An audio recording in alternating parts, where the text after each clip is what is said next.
ያደጋዎች ሁሉ አደጋ የከባድ ወንጀል ሁሉ ከባድ በአላህ ማሻረክ በአላህ ማጋራት በየትኛውም መልኩ የሰው ልጆችን ሊያጠቃ ይችላል። ማንም ከሽርክ ንጹህ ነኝ ብሎ ሊተማመን አይገባም። እኔ ስለ ሽርክ ሊነገረኝ አይገባም። ከሽርክ ሸሽቼ አይደል እንደ መስጂድ የመጣሁት ልትል አይገባም። መስጂድ ውስጥም ሽርክ ውስጥ ልትገባ ትችላለህ። ሽርክ ላይ መጥቶ ሲያርፍ የምታውቀው የሚሰማህ ነገር አይደለም። ከጉንዳን ኮቴ የበለጠ ስውር ነው፣ ድብቅ ነው። ሌሊት ጨለማ ላይ በጥቁር ድንጋይ ላይ ትንሽዬ ጥቁር ጉንዳን ሲሄድ ማይታየውን ድምፁ ማይሰማውን ያክል ሽርክ ስውር። ለዚህም ነው ነቢያት የፈሩት።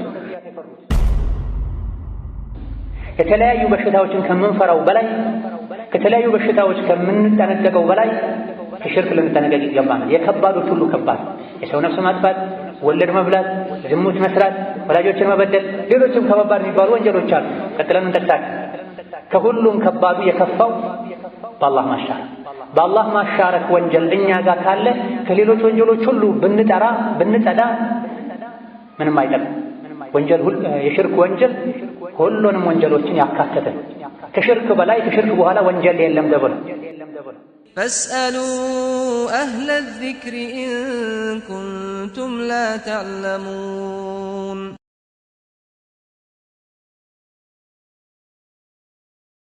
بسم الله الرحمن الرحيم يا الله ባሮቼ አላህን ተባረከ ወተዓላ ያዛቸውን በመታዘዝ የከለከላቸውን በመከልከል ፍሩት። ለአኺራችሁ የሚሆን ስንቅ ያዙ። ከስንቆች ሁሉ በላጭ ነገ አላህ ፊት ጠቃሚ ስንቅ አላህን ተባረከ ወተዓላ መፍራት ነው። ወደ አላህ ተባረከ ወተዓላ ተሽቀዳደሙ። ከሰው ልጆች ሁሉ አላህ ዘንድ ትልቅ ቦታ ያለው በኸይር ሥራ ዱንያ ላይ ሰዎችን የሚቀድም የቅያም ቀን አላህ ፊት ሲቆም ከወንጀል ጠርቶ ብዙ ኸይር ሥራ ይዞ የሚቆም ሰው ነው። ዱንያም ይሁን አኺራ ላይ ለተለያዩ ችግሮች የሚዳርገው ወንጀል አላህ ተባረከ ወተዓላ የከለከለውን መስራት፣ ስሩ ያለውን ከመስራት ወደ ኋላ ማለት ነው። በግልም ይሁን ጠቅላላ የሰው ልጆች ላይ ችግር የሚደርሰው አብዛኛውን ጊዜ በወንጀል በላ የሚመጣው ፈተና አደጋ የሚበዛው አላህን በማስቆጣት ነው።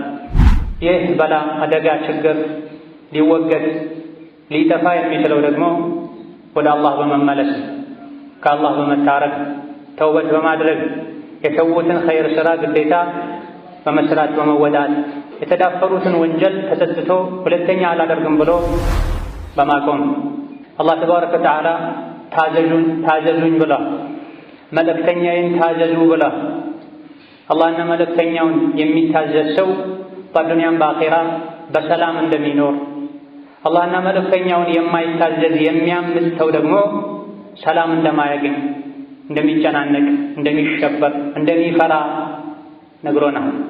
ወንጀሎችም በሁለት እንደሚከፈሉ በቁርአንም በሐዲስም ተነግሯል። ሁሉም ወንጀል መርዝ ነው። ልንርቀው፣ ልንጠላው፣ ልንጠነቀቀው ይገባል። ወንጀል ስንሰራ ራሳችንን እየጎዳን እንጂ እየጠቀምን እንዳልሆነም ልናውቅ ይገባል። አላህን በማመፅ የሚገኝ ጥቅም የለም። ሸይጣን ግን ሰው ልጆችን ሊያታልል ሊያመሳስልባቸው ይችል ይሆናል።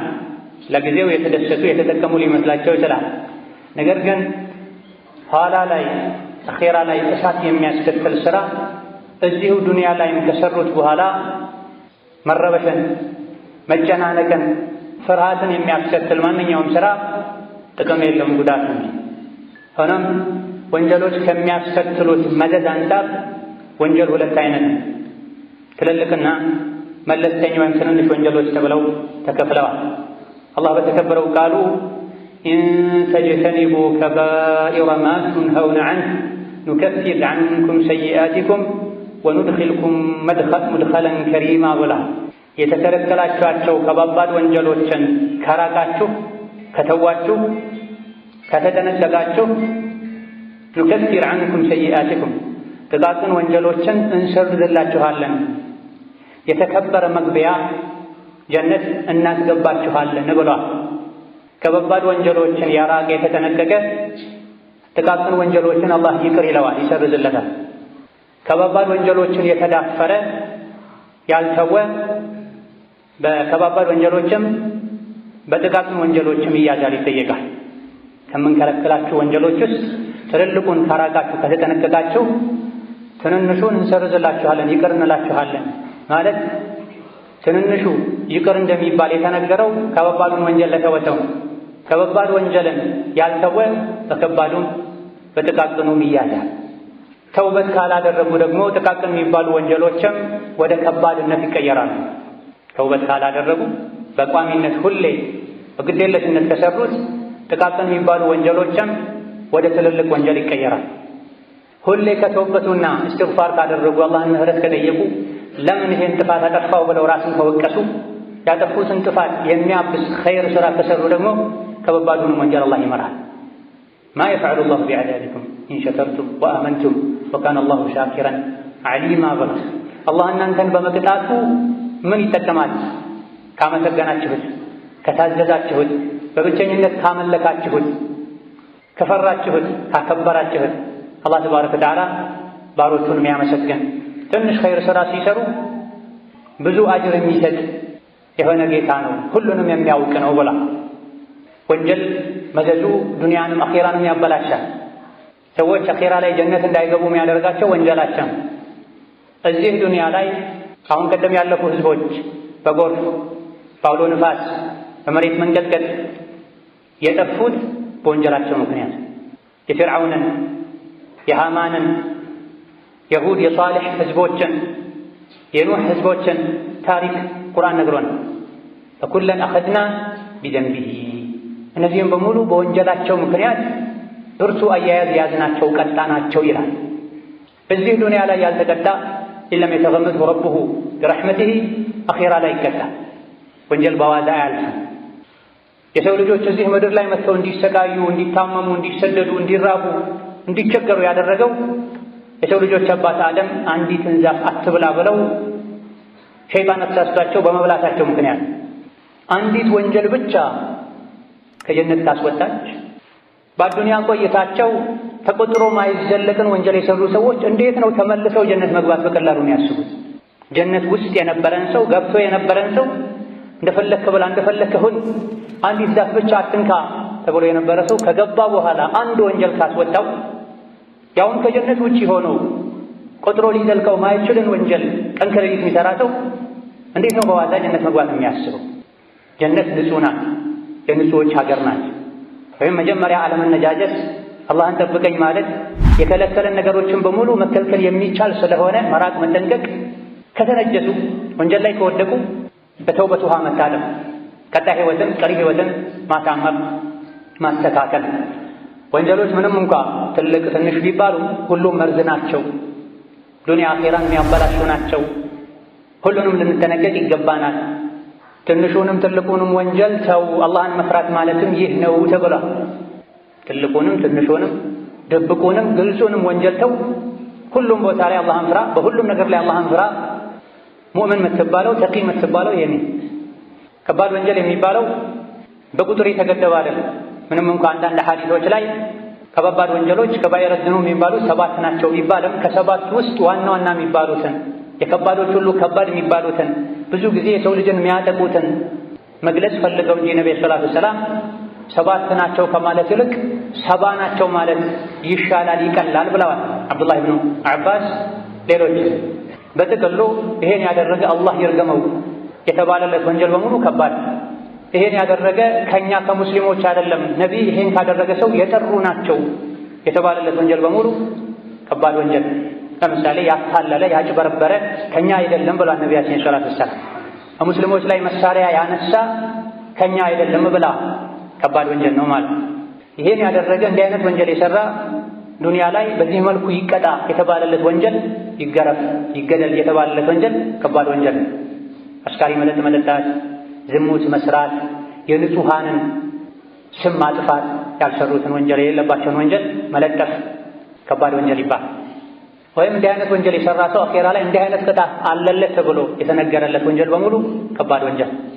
ስለዚህ ከባባድ ወንጀሎችን በቁጥር መገደብ አይቻልም። አሁን የተባሉ ሌሎችም ወስፎች፣ ቅጣቶች የተነገሩለት ጥፋት በሙሉ ከባድ ወንጀል ይባላል። ሁሉንም ወንጀሎችን ልንርቃቸው ልንጠነቀቃቸው ይገባል። በተለይ ደግሞ ነብዩ ሰለላሁ ዐለይሂ ወሰለም 7 አጥፊ የሰው ልጅን የሚያከስሩ ወንጀሎችን ራቁ ብለው የዘረዘሯቸው 7ቱን ከባባድ ወንጀሎችን ልንርቅ ይገባል። የመጀመሪያው የአጥፊዎች ሁሉ አጥፊ የከባዶች ሁሉ ከባድ ወንጀል አልኢሽራኩ ቢላህ በአላህ ማሻረክ። በአላህ ማሻረክ ማለት የአላህን ሐቅ ከሱ ውጭ ላለ ሌላኛው አካል አሳልፎ መስጠት ማለት።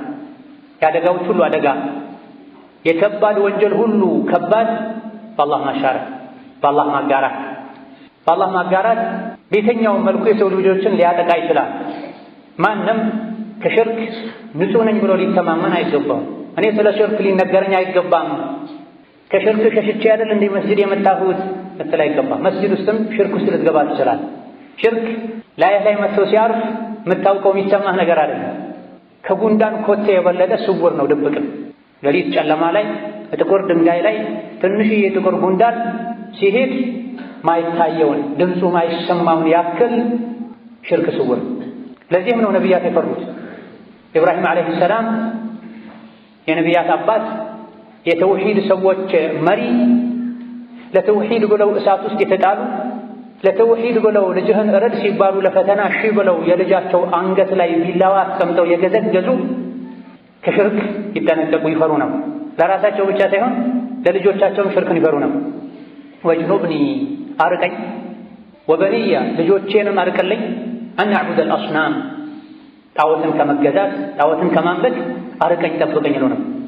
ጣዖት ከአላህ ውጪ ለምን ይመለካል ብለው ጣዖትን ሰባብረው እሳት ላይ የተጣሉ ሰው ናቸው። አላህን ብቻ መታዘዛቸውን በአላህ ተባረከ ወተዓላ ታዛዥነት ልባቸው መሞላቱን በተግባር ለማየት ተፈትነው ልጃቸውን ለማረድ የተዘጋጁ ሰው ናቸው። መሬት ላይ ጥለው የሞከሩ ሰው ናቸው። ከመሆኑም ጋር እኔንም ልጆቼንም ጣዖት ከመገዛት በአንተ ከማጋራት ከሽርክ አርቀኝ ጠብቀኝ ነው። ነቢዩላህ ኢብራሂም ከሽርክ ጠብቀኝ ብለው አላህን ከተማጸኑ እኛ ማንን ምንድነን?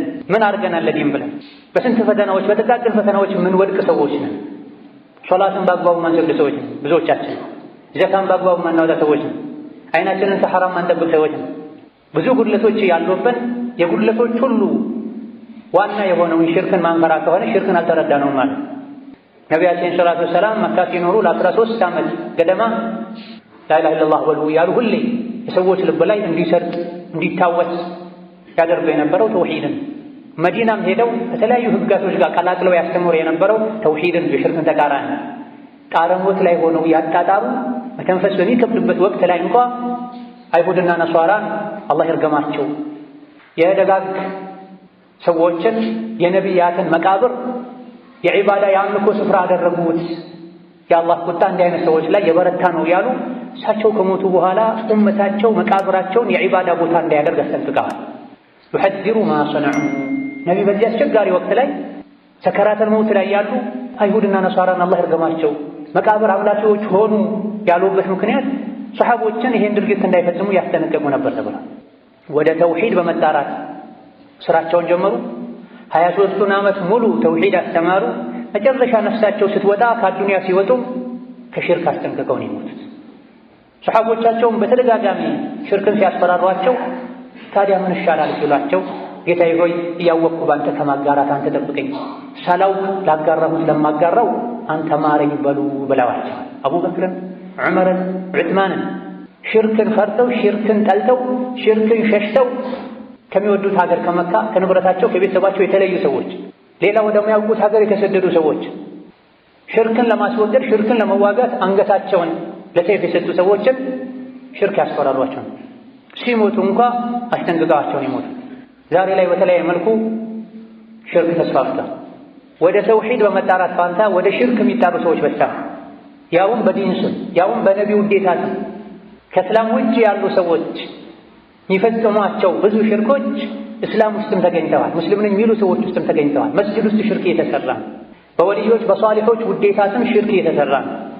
ወይም የሽርክን አደገኝነት አለማወቅ ነው፣ አልያ ደግሞ ኢስላም የሚለውን ነገር ከመሰረቱም አለመረዳት። ነቢይ ከመካ ሰዎች ያጣላቸው ምንድን ነው? ሌባ ተብሎ አይደል፣ ዘራፊ ተብሎ አይደል፣ ነፍስ ገዳይ ተብሎ አይደል፣ ሰው ማያከብር ተብሎ አይደል። ነቢይ ላይ አንዳች የተጠቀሰች ወንጀል የለችም። አጀዐለ አልአሊሀተ ኢላሀን ዋሂዳ ሁሉንም ትታችሁ አላህን ብቻ አምልኩ ይላል እንዴ? ይሄ የሚደንቅ ነው። ከዚህ ጋር መኗኗር አይቻልም፣ ግደሉት፣ አውጡት ከሀገር ነው ያሉት። ሌላ ማንኛውም ሙስሊም በየጊዜው ተውሂዱን ሊያድስ ይገባል።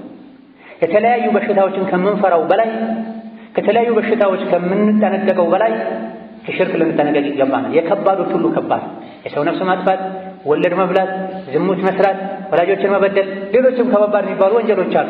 ቀጥለን እንጠቅሳለን። ከሁሉም ከባዱ የከፋው በአላህ ማሻረክ። በአላህ ማሻረክ ወንጀል እኛ ጋር ካለ ከሌሎች ወንጀሎች ሁሉ ብንጸዳ ምንም አይጠቅም። የሽርክ ወንጀል ሁሉንም ወንጀሎችን ያካተተ ከሽርክ በላይ ከሽርክ በኋላ ወንጀል የለም ተብሎ ከሁሉም ወንጀል ቢጠራ አንድ ሰው የሽርክ ወንጀል ካለበት የወንጀለኞች ሁሉ ወንጀለኛ። ሽርክ ከሌለ ደግሞ ሌሎች ወንጀሎች ቢኖሩ ተውሂድ ይቅር ያስብላል። ሽርክ ይቅርታን ይነፍጋል። ውዱእ ያደረገ ሰው ውዱእን ካልጠበቀ ውዱእ እንደሚፈርሰው ሁሉ ሙስሊም ነኝ የሚል ሰውም ተውሂድን ካልጠበቀ ሽርክን ካልተጠነቀቀ እስልምናው ይፈርሳል። አሽርኩ ከልሐደፊ ሊጠሃረቲ ተብሏል። ሽርክ መልካም ስራ ላይ ከተቀላቀለ መልካም ስራም በሙሉ ያፈርሰዋል። ውዱእ የሚፈታ ነገር ውዱእ የሚያፈርስ ነገር ከገጠመን ውዱአችን እንደሚፈርሰው ተብሏል። ውዱአችንን ከምንጠብቀው በላይ ተውሂዳችንን እምነታችንን ልንጠብቅ ይገባናል። አላህ ተባረከ ወተዓላ ስለ ነቢያት ጀብድ፣ ገድል፣ ትልቅነት፣ መልካምነት ከነገረን በኋላ ወለው አሽረኩ ለሐቢጠ ዐንሁም ማ ካኑ ያዕመሉን። እነዚህ ነቢያት ከእነሱ ውስጥ እሳት ውስጥ የተጣለ አለ፣ በመጋዝ የተቆረጠ አለ፣ የተደበደበ አለ፣ ከሀገሩ የተፈናቀለ አለ፣ እብድ ድግምተኛ የተባለ አለ። ወደ አላህ ስለተጣራ የተለያዩ ኸይር ስራዎችን ሰርተው አላህ ዘንድ ደረጃቸው ማንም ከማይደርስበት ከፍ ቢልም ነገር ግን ሽርክ የሚባለውን ወንጀል ቢዳፈሩ የሰሩ ስራ ሁሉ ይከስር ነበረ፣ ይበላሽባቸው ነበር ብሏል። ነቢያት እንኳ ሽርክ ቢሰሩ አላህ ዘንድ የነበራቸው ደረጃ ሊጠቅማቸው እንደማይችል ነግሮናል። ይሄንም ያለው ከሽርክ ለማስጠንቀቅ እንደ ነቢያት ሽርክን የሚፈራ ከሽርክ የራቀ ማንም ካለመኖሩ ጋር። ስለዚህ ሽርክን ልናውቀው አይነቶቹ ብዙ ናቸው። የምላስ ሽርክ አለ፣ የልብ ሽርክ አለ፣ የስጁድ የሩኩዕ የአካላት ሽርክ አለ፣ የመፍራት የመውደድ ሽርክ አለ። እንደ አላህ ሊወደድ የሚገባው ማንም የለም። ከአላህ ውጪ ያለን አካል እንደ አላህ ወደው አላህ በሚጠላው ነገር ከታዘዙት ሽርክ ላይ ተገባ ማለት ነው። እንደ አላህ ሊፈራ የሚገባው ማንም የለም። ስለዚህ ነው ሽርክ ድብቅ ነው፣ በሮቹ ብዙ ናቸው የተባለ። ቀን ከሌሊት ከሽርክ ጠብቀኝ ልንል አውቀን ደግሞ ልንርቀው ይገባል።